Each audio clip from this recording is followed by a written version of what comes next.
For more on President Trump's migrant crackdown, let's bring in DHS Assistant Secretary for Public Affairs, Tricia McLaughlin. Tricia, thanks for joining us this afternoon. I want to talk about this court case in the Southern District of Texas where the judge says that you guys can't use the Enemy Alien Act in that district to deport Venezuelan gang members. Are you still going to use that act outside of that district?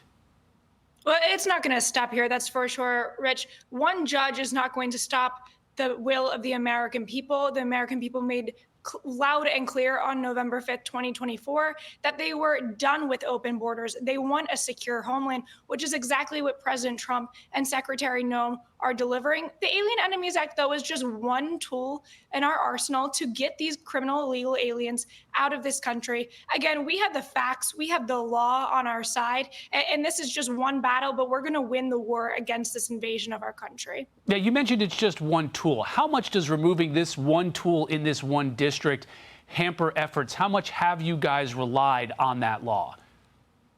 This is just to expedite, especially getting these very vicious, worst of the worst criminal aliens out of the country. But Rich, there are deportation flights almost every single day. So we're going to keep on moving, but we know President Trump has faced a historic number of injunctions. So we need every tool in our arsenal to make sure that we don't face these activist judges and ACLUs and other organizations that are trying to undermine the will of the American people. And we want to get these violent criminals off of American soil as quickly and in an expedited mission as possible. The judge, a Trump appointee, says that there's no organized armed group invading the United States. Therefore, you can't use this law. This is something that you guys have litigated. I'd imagine there's going to be an appeal here. Do you expect that eventually the Supreme Court is going to side on this and eventually side with you? We will bring this to every high court as quickly as possible. Again, saying that there is not an organized group of individuals who are trying to invade this country, I'd like to introduce this judge to MS-13, to Tren de Aragua. These are vicious, highly sophisticated, organized gangs who rape, maim, and kill Americans for sport. They have no place on American soil. And I think that's especially why we need to be telling the stories of these victims, the stories of their families. These are stories that the media wants to whitewash and that this administration will continue to tell the American people. And Tricia, there have been an awful lot of conversations between President Trump and Mexico's president on fentanyl, on immigration issues. This is what the Mexican president had to say about a conversation that she had with our president. He said, "How can we help you fight drug trafficking? I propose that the United States Army enter to help you."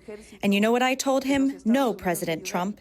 The territory is inviolable. Sovereignty is inviolable. Sovereignty is not for sale. We can collaborate, we can work together, but you on your territory, we on ours. Can the U.S. and Mexico do this without U.S. boots in Mexican territory? I think we're trying to give ourselves as many options as possible.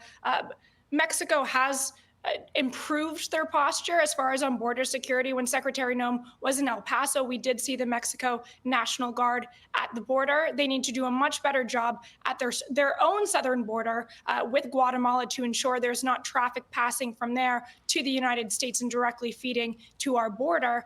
But I think that the U.S., we want to work with our partners to get these 15 to 20 million people out of our country. And President Trump is putting us in the position that we can work with these partners and we can put pressure on these different countries to make sure that they partner with us to get the worst of the worst out of our country, but also take their own citizens home, which is their responsibility as a nation. The White House last week said the administration had already deported about 140,000 migrants since Inauguration Day. Does the Department of Homeland Security have a target of an identified of people that like a number that they want to get to for this year? Of course, you know, people called former President Obama, then President Obama, the deporter in chief. He got 410,000 migrants deported back in 2012. Is that something? Do you have a number, or is this just a process that continues to go on?